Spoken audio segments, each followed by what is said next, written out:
বেনামাজি কাফের, নামাজ না পড়লে কাফের। কাফের সালাত পড়ে না, কাফের, সরাসরি কাফের। ওর নাম আব্দুল্লাহ হলো কাফের, আব্দুর রহমান হলো কাফের। সাহাবায়ে কেরামগণ কোন পাপের কারণে মুসলমানকে কাফের মনে করতেন না। মুসলমান পাপ করতে পারে, কিন্তু নামাজ তরককারীকে তারা কাফের মনে করতেন। যে সালাত পরিত্যাগ করলো 1 নম্বর শাস্তি, সে অমুসলিম। হচ্ছে যে সাহাবায়ে কেরাম কাফের মনে করতেন সালাত ত্যাগকারী। কেউ যদি ইচ্ছাকৃত সালাত ত্যাগ করে তাহলে সে কি কাফের। সালাত পরিত্যাগ করা কুফরি। যে সালাত আদায় করে না সে কাফের। এই পয়েন্টটা ভালো করে মনে রাখবেন। কোন জায়গায় কোরআনের একটি আয়াত অথবা রাসূলুল্লাহর হাদিস দেখাতে পারবেন না যে বেনামাজি মুসলিম এই কথাটি আছে। আল্লাহ বলেছে যদি তোমরা আল্লাহর ভালোবাসা পেতে চাও তাহলে রাসূলের অনুসরণ করো।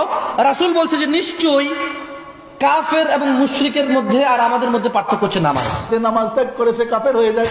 বেনামাজিরা জানবে কি করে সালাত ত্যাগ করলে যে মানুষ ইসলাম থেকে খারিজ হয় সেটা আলেমরাই জানে না। নামাজ যদি একেবারেই না পড়ে সে কাফের হয়ে যায়। ইচ্ছাকৃত নামাজ ত্যাগ করলে সে কাফের হয়ে যায়। যে নামাজ পড়ে না আহমদ বিন হাম্বলের মতে সে কাফের।